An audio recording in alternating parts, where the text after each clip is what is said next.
Hello, race and ethnicity students. So, your first exam is coming up this weekend. I wanted to post this video just going over the material and doing a quick review over the things that you might want to focus in on in the readings. Now, I've posted notes for each week for all the different readings, so you already know from those notes what you need to focus in on. But I thought that a video where I'm talking about the exam and going over some of the main points might be helpful to you. I hope so. If it seems like I'm a bit scattershot, it's because I'm jumping around in the different readings, just picking out the things that I want you to make sure that you focus in on. So, for instance, one of the things you might want to keep in mind is that the concept of race is different in the past. So in the past, you would have people who talk about the race of humanity, or the human race, or you would hear people talk about the French race or the race of Gauls. And so the concept of race in antiquity or ancient times was used to talk about different tribes, different. There weren't really nations in the modern sense of it, but whether you were Roman or barbarian or something along those lines, as those distinctions existed during the Roman Empire, at least. The modern concept of race and how we use that today to split up people, regardless of which nation they're from or what their cultural heritage is, started really in the 1600s. And it was immediately used as a justification for slavery. Actually, it was developed as a justification for slavery. The 1600s or the 17th century. And one of the things that you should know by now through the readings is that a lot of that came from taxonomy. It came from psychology. It came from the study of criminology. And so these areas were the biggest social sciences, so to speak. The time period we're speaking of were more pseudosciences. Um, Now, the main people would be like the founders of taxonomies, such as Carl Linnaeus, Johann Blumenbach. Those are names that, if you do not recognize them, um, you haven't done the readings. Make sure to do the readings. All right. So, what was the American Civil War about? Now, we're going to be looking later on in the semester from at primary historical texts that are looking directly at what the states, what the people at the time said the point of the Civil War is. But it's covered in our early material, and all of the declarations of war from the southern states that made up the Confederacy were all very clear. There was no ambiguity. There was no open to interpretation. They all said that the war was about protecting the institution of slavery. Now, you should all know this. What would be the philosophical school of thought used to justify the eugenics movement? That would be social Darwinism. Social Darwinism is the philosophy. The eugenics movement, and then later Nazism, is the practice. And so you've all read in depth into social Darwinism by now and what that was about. Um, so States' rights became an argument that Southern states started using, particularly in the early 20th century. But it started in the late 19th century in Reconstruction.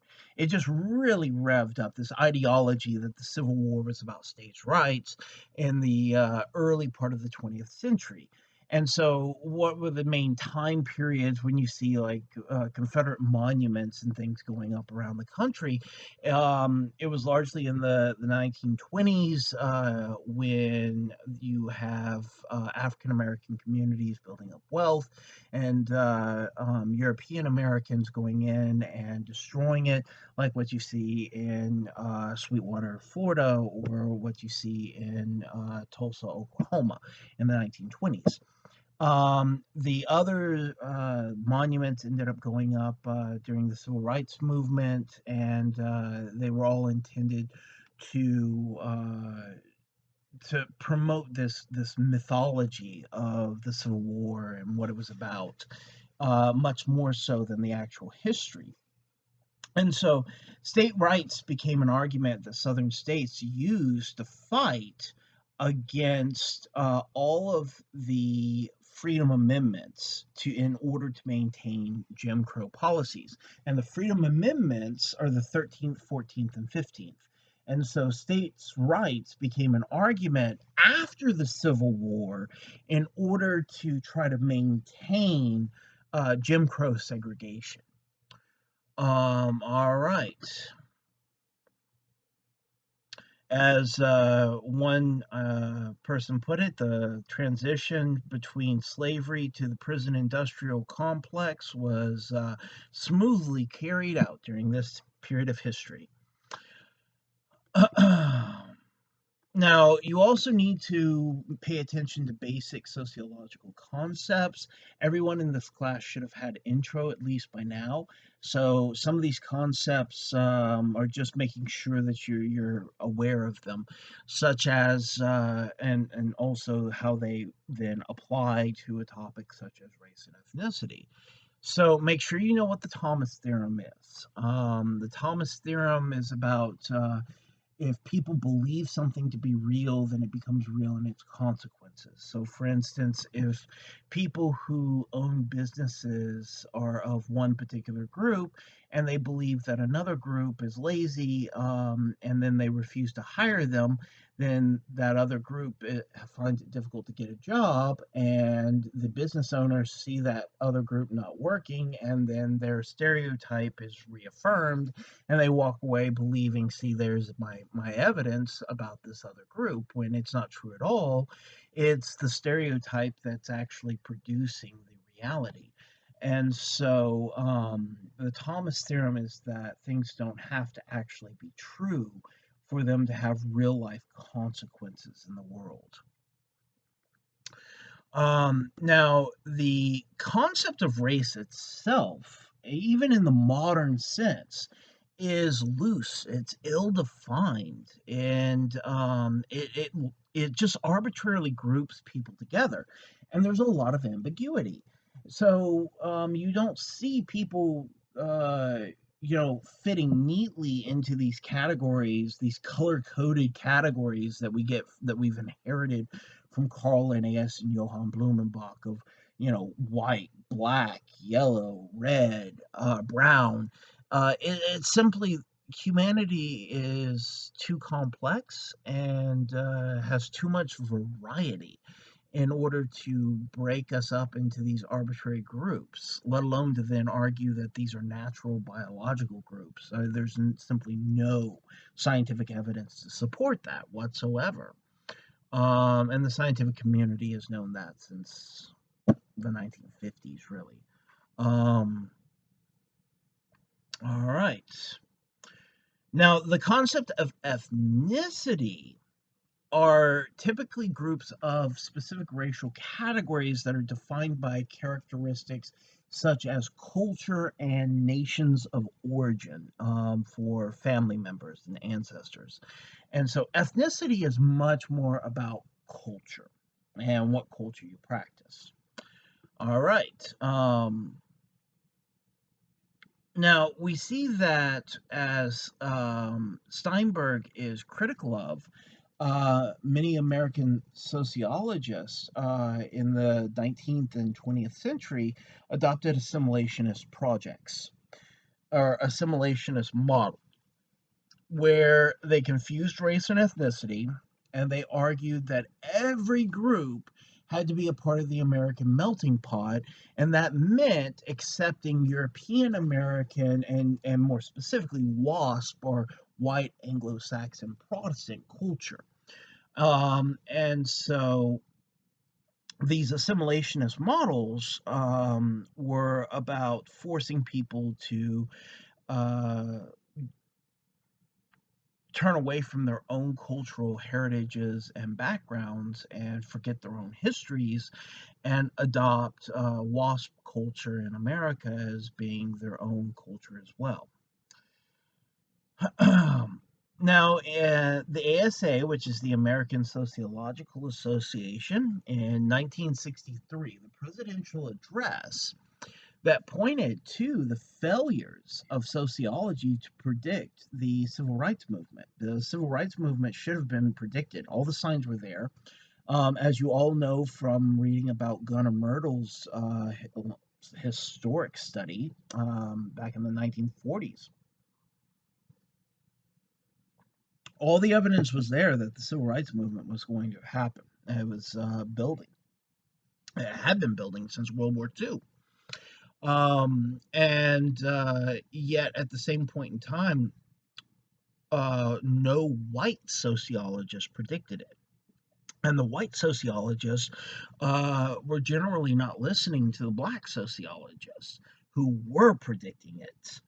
And so you get Everett Hughes, who is a huge name in the history of sociology, and who was the president of the ASA in 1963, saying, "Well, why do we not know? How did we not predict?" Well, it's because you weren't listening to your black colleagues who were telling you that this was going to happen, and were publishing on it during the time too. Um, Now, the race and ethnic relations model, and this is a model that Steinberg is very critical of. It's the model that this class is named after, even though I want to teach my students to be critical thinkers. And so I want you to criticize even the model that is being presented by the name of this course. And so that's why we start off with the Steinberg readings, because that's exactly what he's doing, is critiquing the social scientific study of race and ethnicity. And so it was Robert Parks in the early 20th century. He was a part of the Chicago School, and he worked closely with Booker T. Washington. Now, Booker T. Washington and W.E.B. Du Bois really represent two very different models in terms of um, sociological thinking about race and ethnicity. Booker T. Washington wanted to focus more on vocational training. He was much more of a proponent of assimilationist models, whereas W.B. Du Bois was much more critical.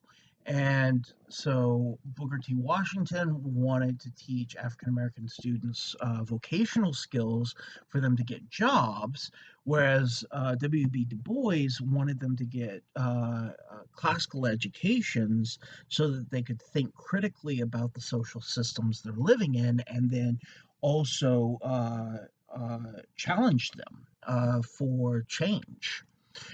And so you see Robert Parks, who was European American, working with Booker T. Washington to develop this race and ethnic relations model that was and is an assimilationist model. Now, W.B. Du Bois is one of his best known publications and one of the landmarks to sociological thinking of race and ethnicity. And really, I mean, Du Bois was instrumental in establishing a uniquely American way of thinking about society.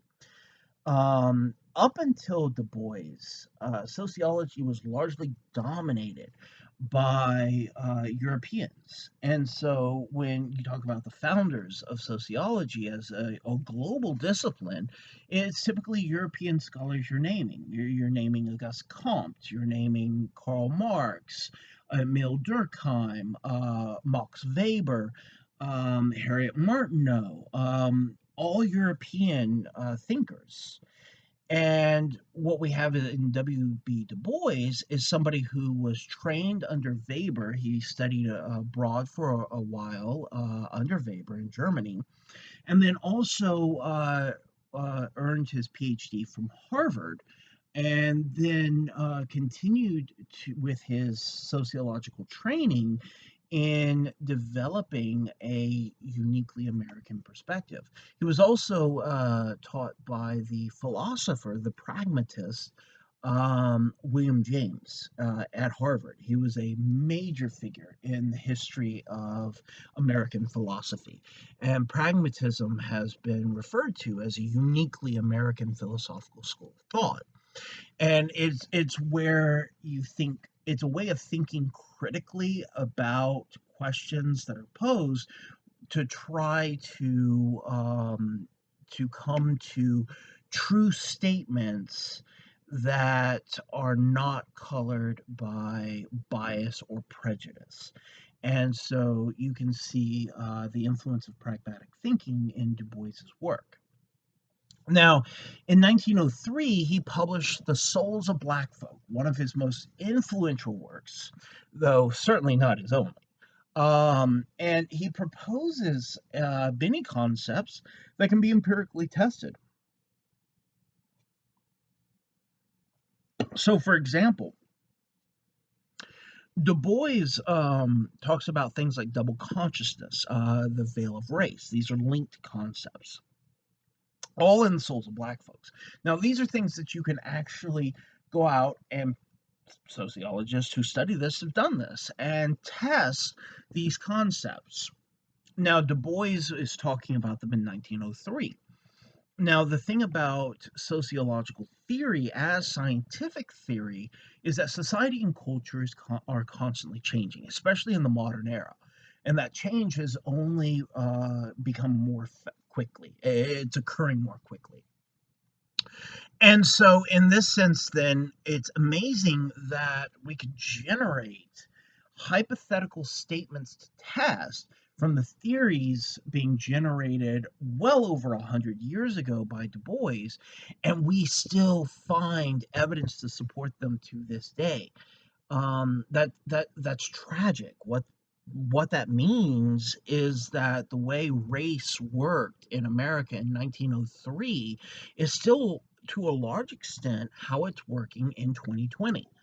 And so, what is the veil of race? Well, the veil of race is the idea that the concept of race has been written so deeply into our legal system, into our criminal justice system specifically, into our housing institutions, into our economy as an institution more generally, into the cultural representations, such as a lot of Americans are unaware that many of the models for cartoon characters, especially in Looney Tunes and in Walt Disney's early cartoons, were taken directly from racist minstrel shows where white actors would dance and sing in blackface, which were really popular across America from the 1800s well into the 1900s, well into the 20th century. We're still seeing that people still. European Americans are putting on blackface, the tradition of the minstrel shows, even to this day. And high profile people are getting called out for it because these pictures are coming back, and this is in the modern era. This is in the present day era. They're still doing it. So, the veil of race is the idea that because the concept of race has been written and it's so ingrained into so many of our institutions, that there is no way to talk about anything or discuss any aspect of American life without race being a relevant part of it. And I've had students who are thinking individually instead of collectively. You have to keep in mind in sociology, remember, sociology is not about you, it's about everybody else. Sociology is about the big picture, it's about patterns, social patterns. It's about collectives. It's about subcultures and subgroups. So, I've had students when I've taught this concept of the veil of race who have said things along the lines of, well, race isn't really present in my life because all my friends and family members and everyone I hang out with is the same race as me. And I tell them, well, obviously, if everyone you hang out with and all your friends are the same race as you, race is very much present in your life. And that people are being selected out and not allowed in. So, and this is just a further example. Now, double consciousness is the idea of, it connects to the idea of the universal subject. So, what do you think of when someone just says, what is picture an American? What does an American look like? Well, we don't have to go in and talk about this individually, because sociologists do this. And here's what we find: Americans of all stripes, all walks of life, will identify that the first thing that pops into their head when they hear the word American is a white man who is a Protestant Christian, who is cissexual and is straight, and also upper middle class or higher. And so, when you ask for all of these different measures, these are the things that we get. So, the idea of double consciousness is the idea that Black Americans are seen as being American, yes, on one hand, but also the Blackness makes them other. And so the double consciousness is W.E.B. Du Bois's way of talking about being American and yet being seen as a problem, as being an something that's not American at the same point in time. That Americanness is tied up with this concept of whiteness. And then you see in Black communities oftentimes talking about putting on a face or going in for a job interview and trying to quote unquote talk white. And so you have the many different ways of speaking English developing vernacularly in Black communities as a result of this double consciousness. Now, the main disagreement between Booker T. Washington and W.B. Du Bois in terms of education for Black people was the difference between Booker T. Washington wanting to teach job skills, W.B. Du Bois wanting to teach a much more comprehensive classical education.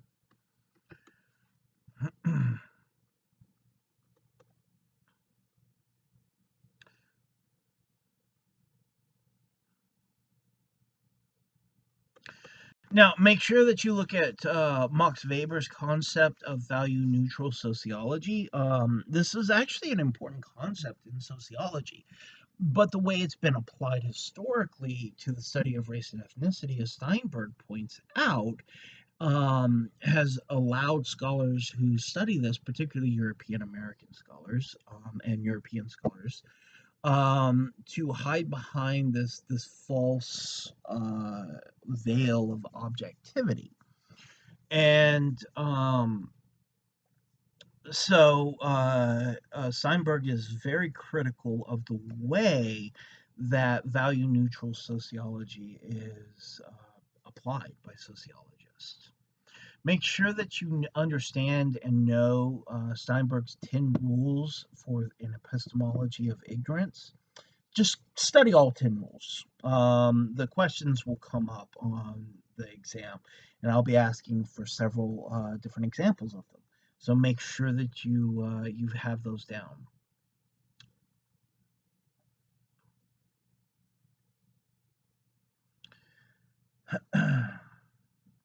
Now, we still to this day, even though Jim Crow segregation has been struck down as being unconstitutional, we still live in a society that is largely segregated by race and ethnicity. And what we can even see it in terms of how white flight works, where there's tipping point. Tipping point theory is that uh, neighborhoods that have been historically European American will tolerate minority groups moving in at to the point of 16%. And then once you get to that 16%, you start getting what is called white flight. And whites will move out of the areas and move into areas that are set up as white only. And so it's this kind of chasing around a particular area. You can see it in towns around Beaumont right here. I mean, look at Port Arthur and Port Neches would be examples of this. All right. So, how, when Jim Crow segregation and discrimination based on race and ethnicity is against the law, how can we say, as sociologists, that the data tell us that it is still very much in effect? It's very much still going on in America and at an institutional level. Why do the data tell us this? Well, one of the major reasons is because of access to social networks. Oftentimes, social networks are informal and are informally kept. And so it's like saying it's not what you know, it's who you know. And so a lot of job opportunities or other opportunities are oftentimes communicated through social networks. And if you're not a part of the social network, then you don't hear about it, even if you might be the most eligible candidate for a particular position. So, in this way, we see that people develop their informal social networks based on what they see as characteristics similar to themselves. And so, when you look within social networks, you see a high degree of homogeneity, or people who are very similar to each other in terms of politics, religion, race, and ethnicity as well. And so, if you have a group that has historically been privileged, by having a greater opportunity for getting better education, getting higher paying jobs, and these sorts of things, then those informal social networks continue to get passed down through the generations without any need for a legal justification to maintain it. This is simply how informal norms and networks work in societies, and they work in such a way to maintain segregation, to maintain racial discrimination without anyone ever having to look at someone who is of a different race of them and saying, no, we're not going to hire you because you're whatever race or ethnicity.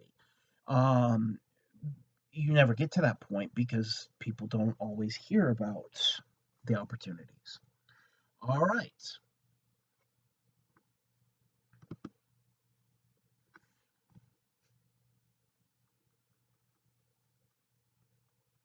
Make sure that you know the black sociologists who were trained under Robert Park, and what were their major contributions and criticisms.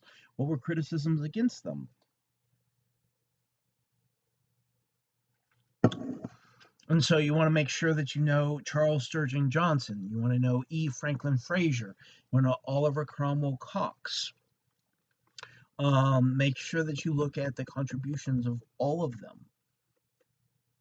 Make sure that you look at the ideologies and moral justifications for American imperialism, slavery, and genocide.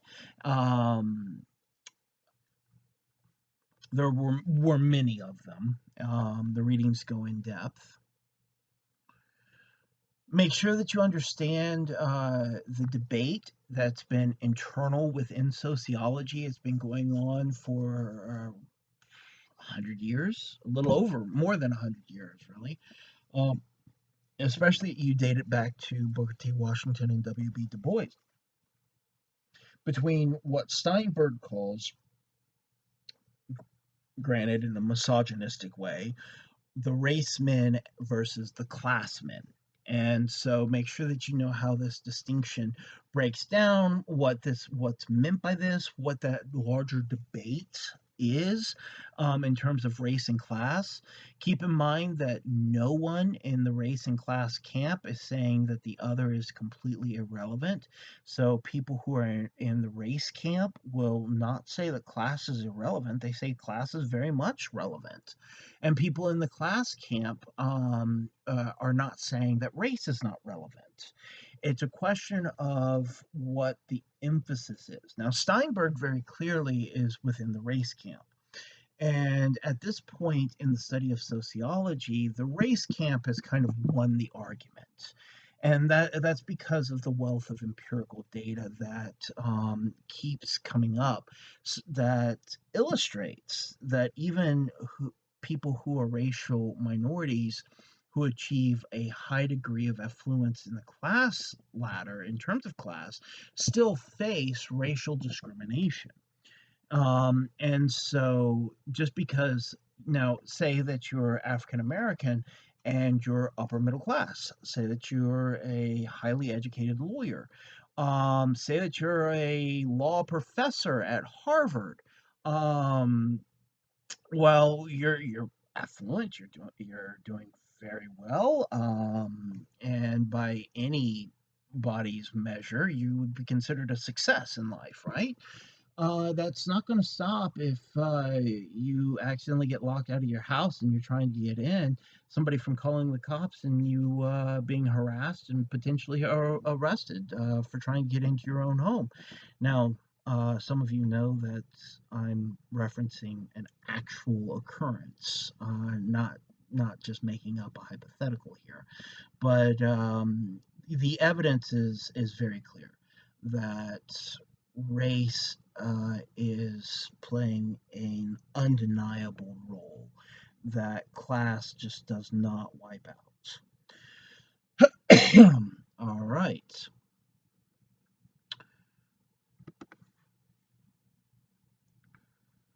Now, President Johnson, LBJ, um, in 1967, he appointed a commission that is a very important commission because in 1967, it was called the Kerner Commission. You should all know this from your readings.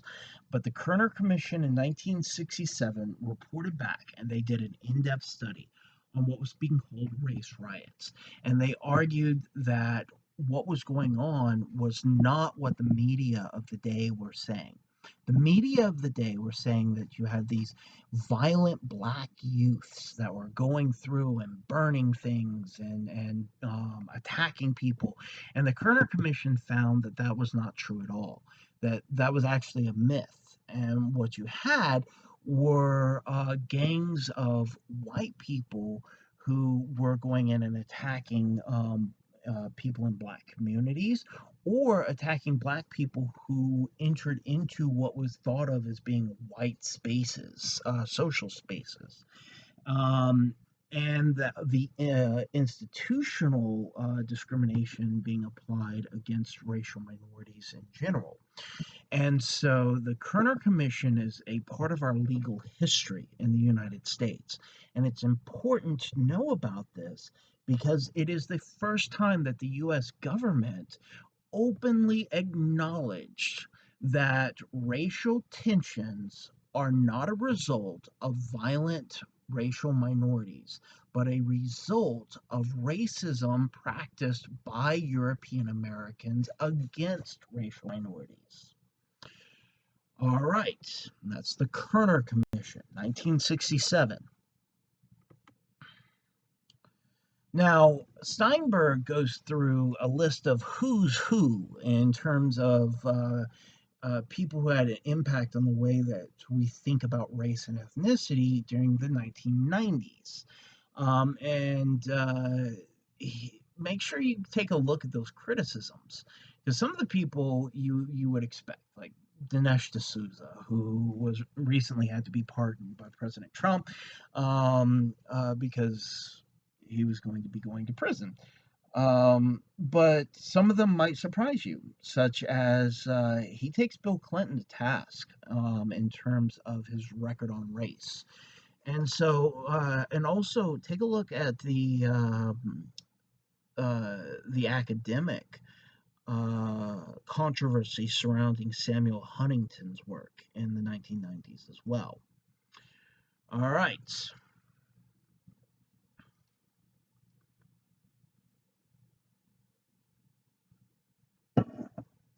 Know that the main perspective that was a challenge to Park's model of race and ethnic relations in terms of race and ethnicity were Marxist models. And so you see the people who were rejecting Park's much more structuralist kind of view of race and ethnicity and embracing a Marxian conflict perspective. And so you definitely see this much more in critical race theory and the influences in critical race theory from this. Now, generally speaking, the Marxian perspective in the 20th century was largely rejected out of hand without even giving it a fair hearing. And so people wouldn't even listen to the ideas. Well, let's think about what was going on in the 20th century.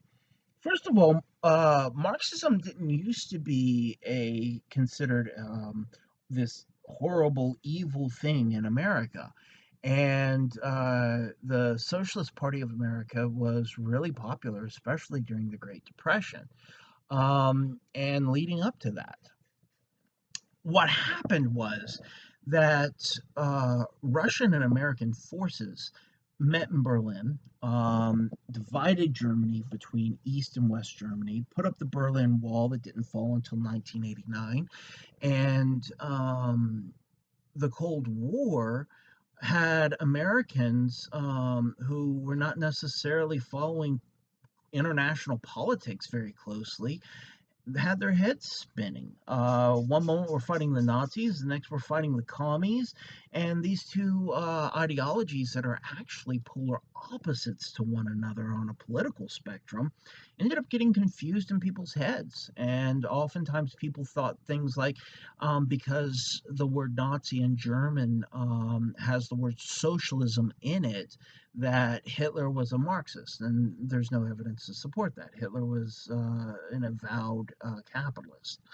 Um, so these kinds of things oftentimes cause confusions, and you see the Marxist perspective in academic circles was seen as something that very few people wanted to even touch. Largely by the 1950s, because we're getting Joseph McCarthy coming in, McCarthyism, the Red Scare, people are getting locked up for even reading Marx. And so it was during this period of time where having certain ideas, having certain thoughts in America was dangerous, and publishing those thoughts could get you locked up in prison for decades in some cases. So you can see why many scholars rejected Marxian perspectives out of hand. And the question is, especially because they oftentimes didn't even they demonstrated in their own writings that they didn't understand the Marxist perspective. Like there was one that I remember reading where this economist was arguing that Marx didn't like capitalism because he was a Victorian prude, and he thought that money compounding on itself was too sexual, and I mean, just absurd things like that that illustrate the person has not read them and doesn't know what they're talking about. Um, but you do see this intellectual tradition continuing in America during this period of time um, in a very cautious sort of way. And the criticism was that it was more ideology, it was too political, it wasn't scientific enough. And these kinds of arguments, once the political pressure against Marxism started to ease in the 1960s and into the 1970s, we started getting many more empirical studies illustrating uh, evidence for the Marxian perspectives. Now, I've already mentioned him, but make sure you know who Gunnar Myrdal is. There are definitely questions about him. Know the people who first made a distinction in 1967 between individual racism and institutional racism. And keep in mind that then this was, Stokely Carmichael and Charles Hamilton. And both argued that people who individually subscribe to racist ideologies are not really the problem. It's when institutions. So it's not the guy who goes out and puts on a white sheet and burns a cross in the middle of nowhere.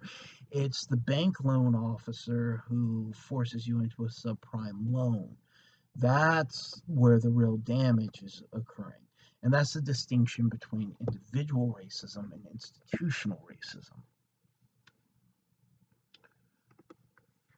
Make sure that you've watched the documentaries that have been assigned, because I do ask questions about them.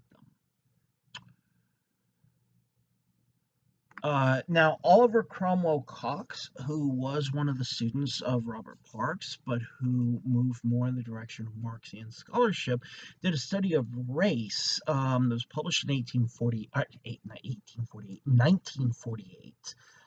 It was considered one of the classic Marxian statements on race and ethnicity of the time, called Caste, Class, and Race. And this was very similar to Max Weber, who had Marxian elements in his own thinking, Class, Status, and Party, which is considered a classic article in sociological theory, classical sociological theory in general.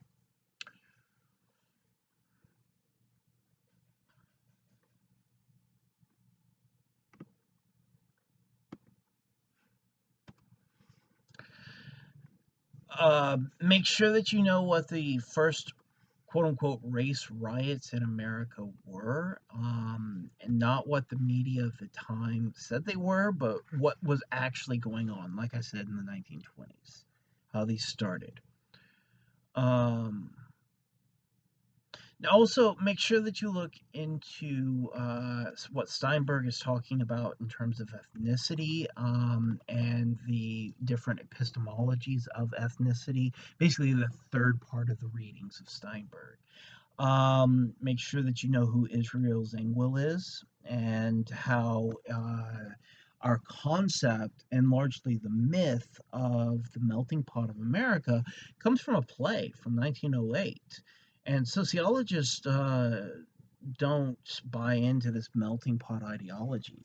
And those of us who study race and ethnicity argue that America, in terms of race and ethnicity, is not a melting pot, but much more like a salad bowl, where we live in proximity to one another, but still separated and segregated.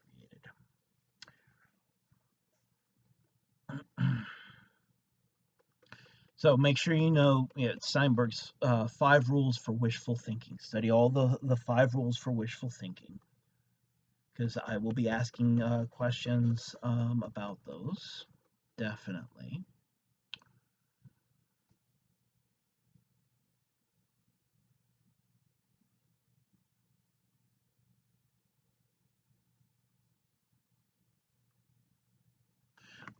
Make sure to read about trends in Black communities. For instance, the trend in unique naming comes from the 1960s with the rise of Black nationalism. You're starting to see a reversal of that, as evidence has illustrated that uh, names that are rooted in a culture other than WASP culture are typically looked over for jobs. And the evidence is strongly supports that it's those with WASP sounding names who are most likely to get a call back for an interview.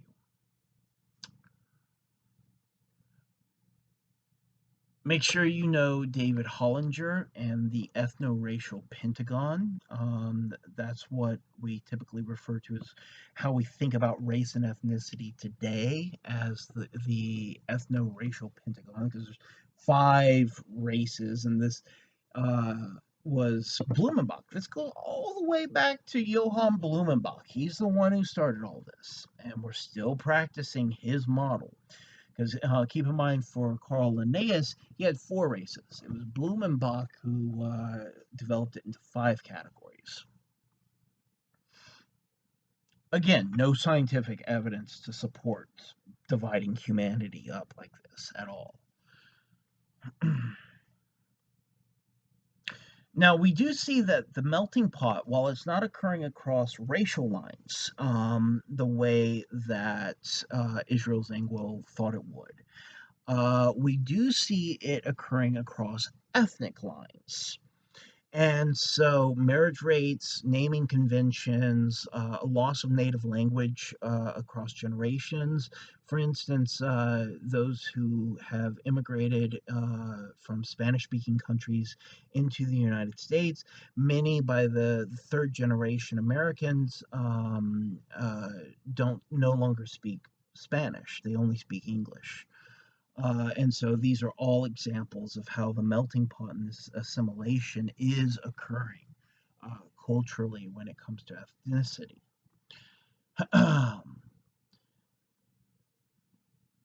But the ethnicities are largely being assimilated across white and black racial lines. And so take an ethnicity like Hispanic or Latinx populations. Now, this is an ethnicity that has a lot of diversity, and people are spread across different racial categories within that ethnic category. And so you have Hispanic people who are from the Afro Caribbean region who assimilate into Black communities. And then you have those who have more Spanish heritage who are considered white, who assimilate more into along the white communities and the white color line. And so while we do see this melding occurring in terms of ethnicities, we're still seeing this strong boundary across white and black in terms of racial lines.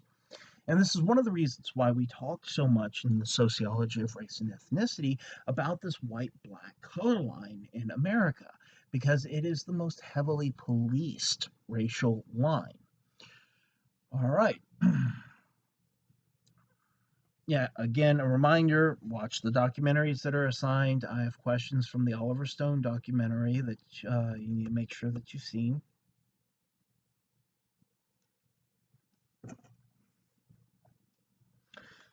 Steinberg also talks about 18th century European naturalists. This is where anthropology comes out of, and how this was largely a quote unquote colonial pseudoscience that was used to justify colonialism and the labor and sexual relations that were developed in that regard.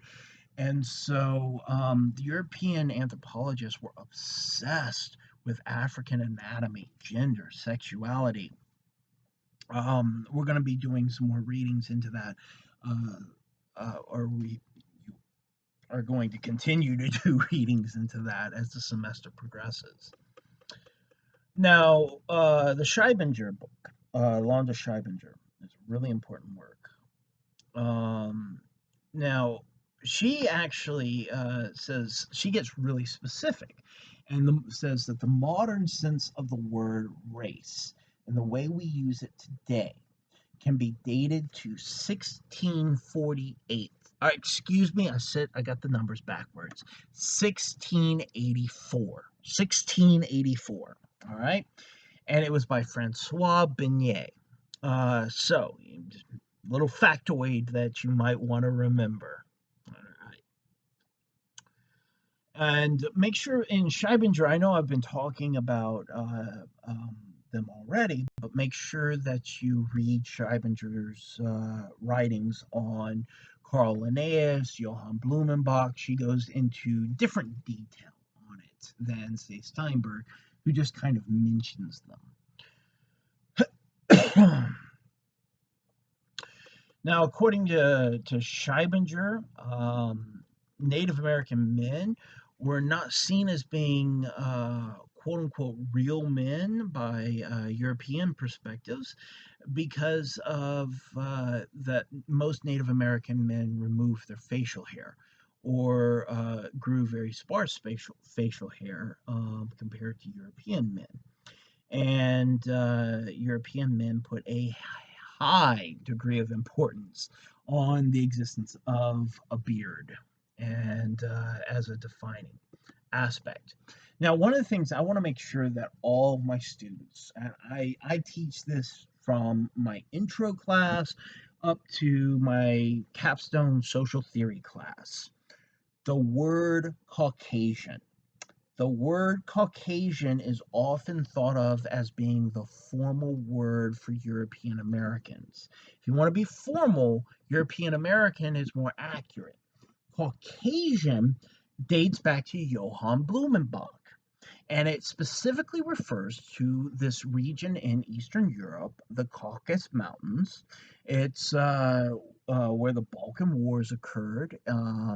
It goes across Hungary, Slovenia. It's the major mountain range in Eastern Europe.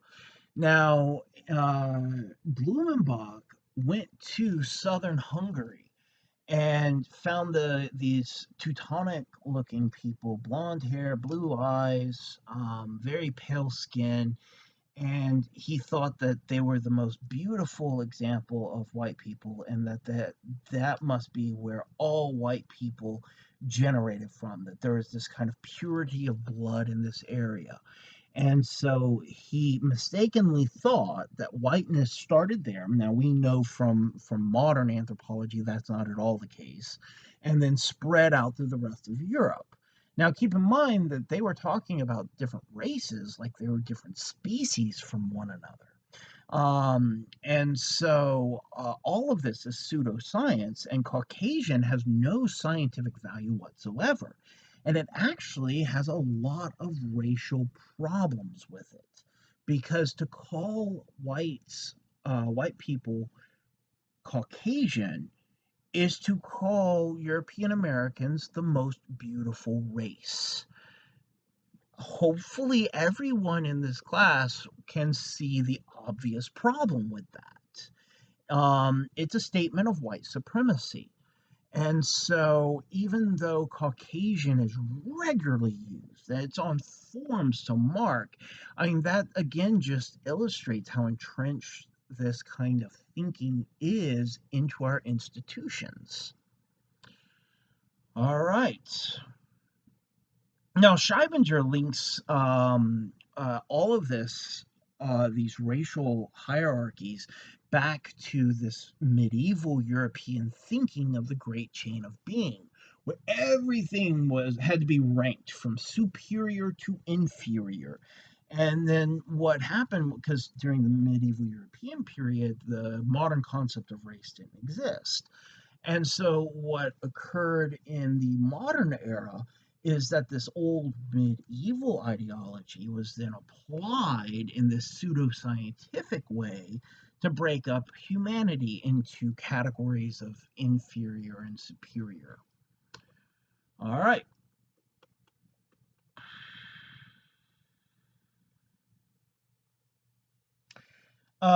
Just know also that the belief that goes all the way back to Hippocrates, the Greek physician, the Hippocratic oath that doctors take today. He also was a supporter of environmentalism that basically was passed down and became a belief in the 1700s in Europe that women shape racial characteristics. Now, of course, Hippocrates would not have meant it in the modern sense of racial characteristics that we would today, but the core idea dates back to him.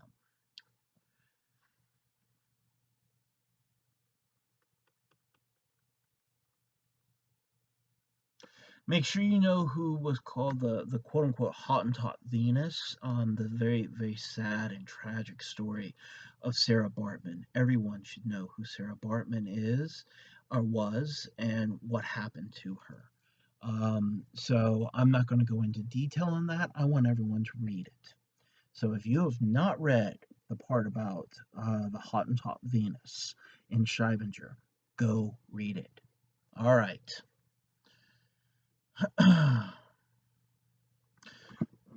Now, after the French Revolution promised a lot of things, right? Liberté, fraternité, égalité, fraternity, or liberty, fraternity, and equality. And note that the fraternity part is gender specific. So, following the French Revolution, the idea was, well, let us throw off the ancien regime, the old regime, the feudal lords. Let's overthrow them. Let's overthrow the Catholic Church. Let's chop off the heads of priests and aristocrats and start a secular republic. And then freedom for women will follow naturally from that. And it didn't.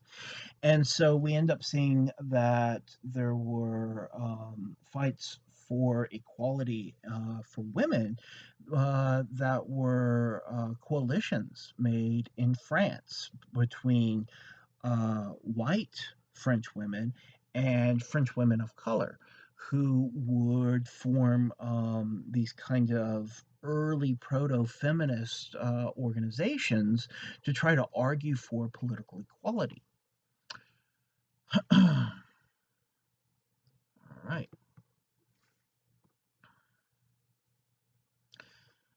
The Whitman book on Nazi race law. Know that Nazi race law was taken directly from American race law. It's a historical fact every American should know. All right. Now, well, Nazi jurists, and the jurists are different than what we call jurists today. So if somebody's sitting on a jury, they're called jurists. But that is in the English common law system. If you are looking at continental Europe, most of their legal systems are based on a Roman legal system. And so the jurists are people who will judge the cases largely, but they're also lawyers. They're trained lawyers. And so it would be like here, I mean, it's not exactly the same, but to give you an idea, it would be like if you had to have a degree in law to serve on a jury here, uh, would be the closest way, the parallel I can think of. Now, Nazi jurists would come to the US to study American law, and they were critical of the US Constitution because the US Constitution in its text blocks the outright establishment of white nation states or a white supremacist state by law. Largely because of the Freedom Amendments, the 13th, 14th, and 15th Amendments. So the whole issue wasn't even necessarily that we have a constitution, it was that the amendments, the 13th, 14th, and 15th, that ended up keeping the possibility of a white ethno-national state impossible if we keep those amendments in the Constitution.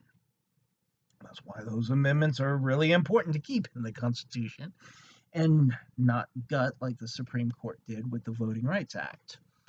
But, anyways, connected, just making a connection to current events. All right. They praised U.S. legislators, though. Nazis, the Nazi jurists, the Nazi lawyers, praised the legislatures in Congress and in the states by being able to use clever language that does not directly invoke race, but disadvantages minority groups and benefits white Americans without technically violating the Freedom Amendments.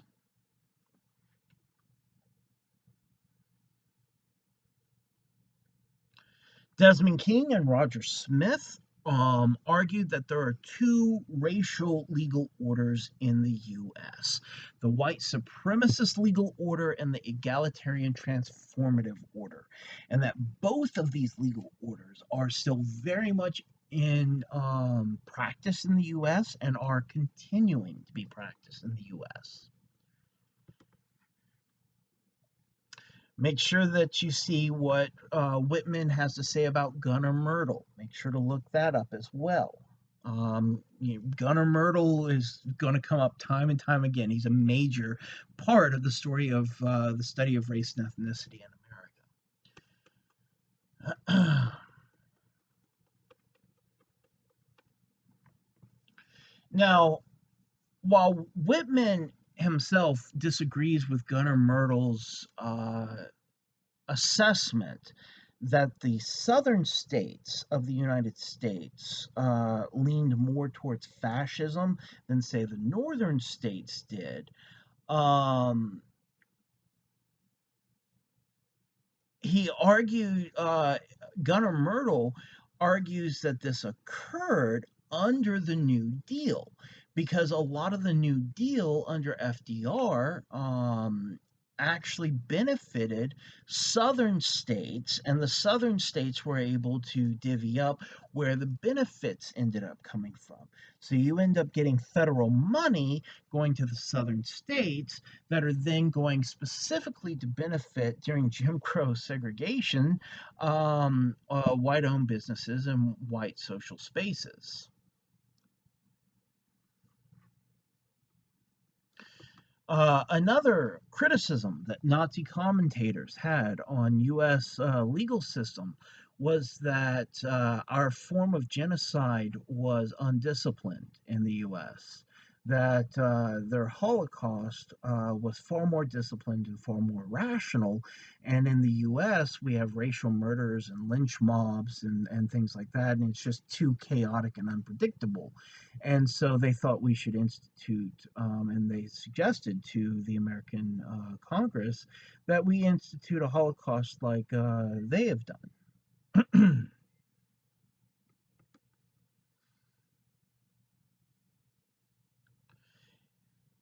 Make sure that you know who Dr. Ludwig Fischer was.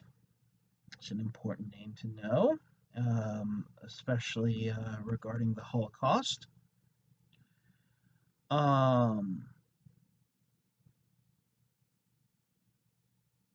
Make sure that you know different legal theories like legal realism, critical legal theory, constitutionalism, and then how these things impact how race and ethnicity works in a racialized society.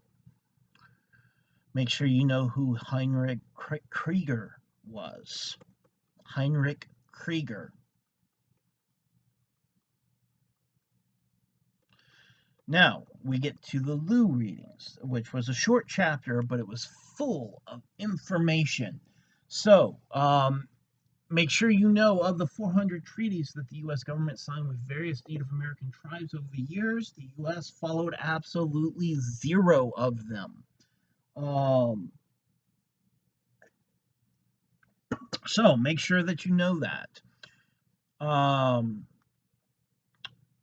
Make sure that you know that the 1862 European Americans granted up to 160 acres of free land that had traditionally been Native American ancestral land. The Homestead Act.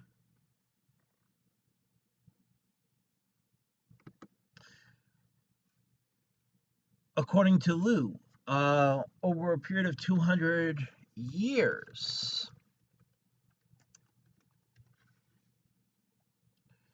most of the wealth Native Americans had built up over generations were transferred to European Americans rapidly. Um, he also gives evidence for what the Nazis celebrated about American legal system, its ability to use clever language to get around the Freedom Amendments. For instance, the original GI Bill did not apply to veterans who worked in agricultural or domestic kinds of jobs. Well, those were jobs that were largely African American and Latinx American populations. So the GI Bill was written in such a way so that it was mainly European Americans who could access it.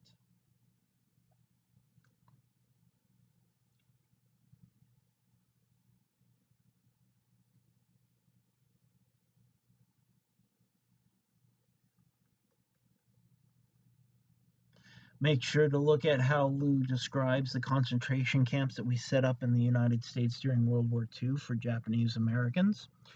And the comparison to how we treated Nazi prisoners of war better than we did our own citizens who had Japanese ancestry at the time. Um, Also, the 1924 immigration law is incredibly important.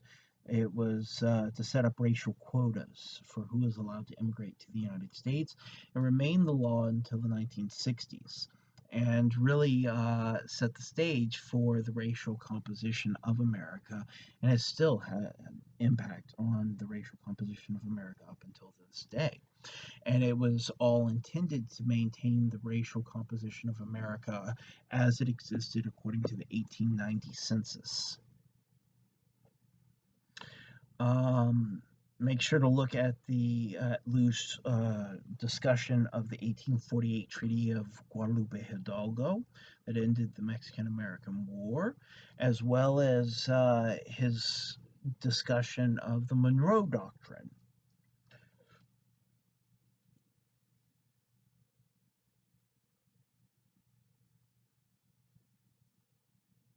Also, when it comes to social Darwinism, this has almost nothing to do with Charles Darwin.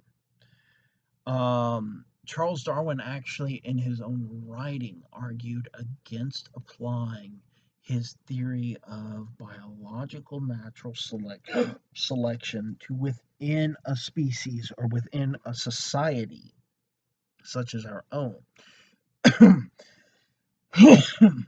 So Charles Darwin, in his own life, rejected social Darwinism. It's unfortunate that his name has been so closely tied to this philosophy because he was not a proponent of it at all. He was actually an opponent of it. So, who wrote Survival of the Fittest? Darwin never did. That's not even a good description of his view of biological natural selection. It was Herbert Spencer, the British philosopher, who wrote Survival of the Fittest. Now, it was now Herbert Spencer didn't even support Darwinian evolution as the way biologically that organisms evolve. He supported Lamarckian evolution. Now, the difference is that Darwinian evolution is talking about the passage of genes, and when an environment gives an adaptive advantage to a particular trait, how that trait then gives that individual within a species a reproductive advantage, and then you end up seeing the species have that trait that gives them an adaptive advantage spread throughout the species over an extended period of time. Now, Lamarckian evolution was the idea, like, take a giraffe as an example. And Lamarck actually did take a giraffe as an example. He thought the giraffe had a much shorter neck, which actually the archaeological evidence does support him. At one point, the species that evolved into giraffes did have a much shorter neck. But Lamarck thought that they developed the longer neck by stretching to get the higher leaves that shorter herbivores couldn't reach. and that over the generations they passed on the longer and longer neck until you get the long necks of giraffes today. That's not how it happened. If Lamarck was correct, and that's how evolution worked, then if any of your biological parents knew how to play a musical instrument, you should know how to play that musical instrument. And that is not how it works at all. All right.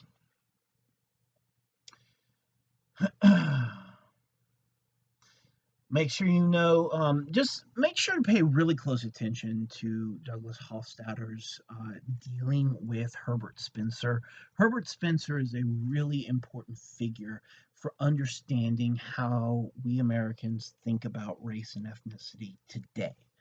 And he's also kind of this intellectual monster in history because of how strongly he pushed to support social Darwinism and the eugenics movement.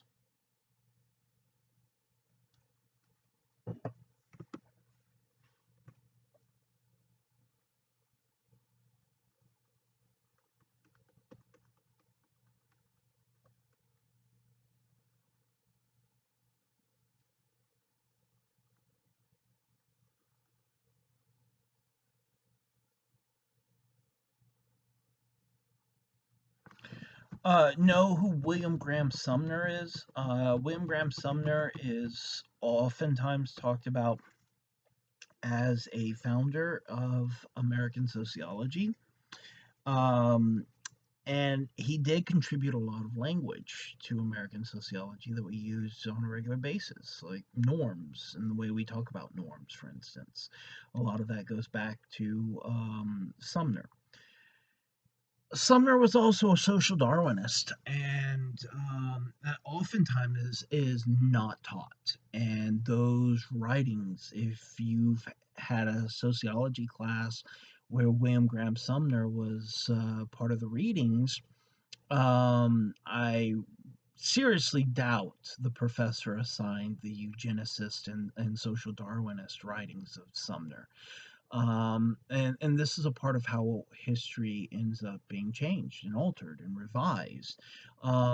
Sumner was a social Darwinist. He was a supporter of Spencer, and it's important that we are able to be critical of our own discipline and look at where those who have influenced our discipline um, are not people to celebrate.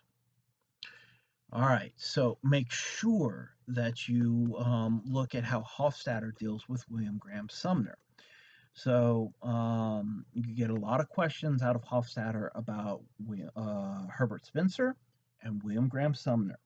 So make sure to look closely at those parts. Now, Stephen Jay Gould. Stephen Jay Gould is huge in scientific writing in general.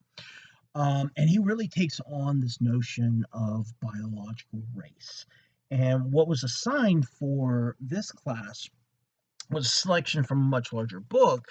That's kind of the classic statement of taking on the scientific statement, taking on the pseudoscience of race. And so for Gould, he goes through and unapologetically discusses the history of how these racial categories were developed, how stereotypes and representations of different racial groups developed, and where they came from. And we see, for instance, that uh, it was most common in 18th and 19th century European and anthropological literature to draw illustrations showing people from various parts of Africa compared with apes. That was common. As you've also saw in the documentary that was posted to Blackboard, if you've watched that, which I strongly recommend you do, about human zoos in America.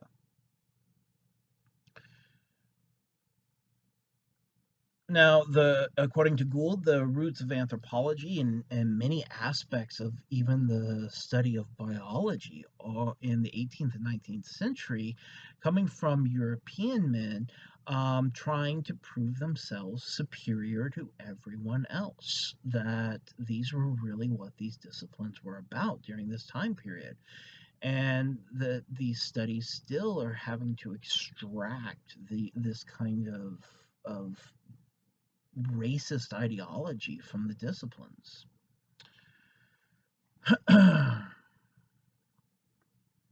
Now,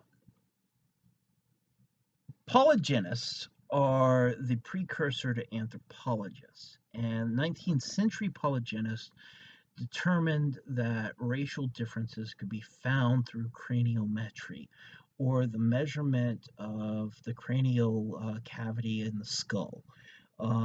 And so they thought that the bigger your skull was, the bigger your head is, the bigger your brain is. That's not true at all. That's not the case at all. And I mean, we even see this in criminology with figures like Cesare Lombroso in the Italian school of criminology with phrenology, where he thought that he could determine intellectual levels and whether or not you're going to be a criminal even by reading bumps on your head. Which of course today we know is absurd and laughable even, but it was taken very seriously and was applied during his time period. So while we can maybe laugh at it today in 2020, it wasn't funny 100 years ago if it was being applied to you. So prior to evolutionary explanations, there were two dominant beliefs about the source of racial differences in Europe. This were European ideologies. And so make sure that you look at the differences between monogenism and polygenism. All right? Make sure you know the differences between those two, and that both of them were used to justify slavery. Both were. All right. Make sure that you know who Dr. Samuel A. Cartwright was. Samuel A. Cartwright was a major doctor in the 1800s. In the 1850s, he created this concept of drapetomania, which was, and I'm dead serious, this is how he defined it. He said it was a medical condition, a mental illness that caused enslaved people to want to run away. He was considered one of the most prominent doctors of his time. All right. Now, while Charles Darwin openly wrote against the beliefs of social Darwinism, his cousin, Sir Francis Galton, was a big supporter. Now, this is one of the things that is used by people who are being dishonest to try to connect Charles Darwin to social Darwinism. They say, well, his cousin supported it. Well, yeah, I got a cousin that believes all kinds of crazy things. That doesn't mean I do. So just because Darwin's cousin supported social Darwinism, that's not evidence that Darwin did, and he didn't. All right. Gould discusses this. Make sure you know who Paul Broca was. Paul Broca was, there's actually an area of our brain for that governs language. Then it was called the Broca region. And so all of us are walking around with areas of our brain named after a major eugenicist who was also, he was a major white supremacist. And we're all walking around with part of our brain named after this guy.